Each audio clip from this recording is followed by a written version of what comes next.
ঢাকা থেকে বের হলাম, যাব হচ্ছে কাউসিয়া, কিন্তু প্রচণ্ড গরম, এর মধ্যে প্রচণ্ড জ্যাম। গাড়ির মধ্যে তো এসি, কোনো সমস্যা নাই, বিন্দাস চলতেছি। তো জ্যামের লেগে মনে হচ্ছে গাড়ির উপরে যদি একটা পাখা লাগে উড়ে যাওয়া যেত।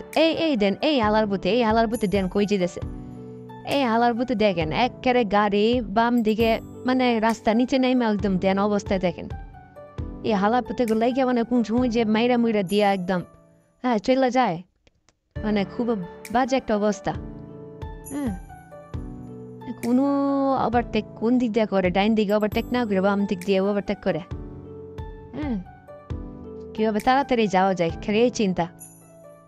এই দেখেন এই হালার বুতে পিক আপ হয়ে যায়, বাম দিকে ওভারটেক গিরাইছে। হ্যাঁ, এই হালার বুতে পিক আপ, এটা ওভারটেক করে ডান দিকে একমাত্র বাংলাদেশে এটা সম্ভব, যেটা বাম দিক দিয়ে ওভারটেক করে যাওয়া। মাঝে মধ্যে মনে হয় ওদেরকে গাড়ি দিয়ে জঙ্গলে ছেড়ে দিই, লেবারটা গাড়ি চালা এখন।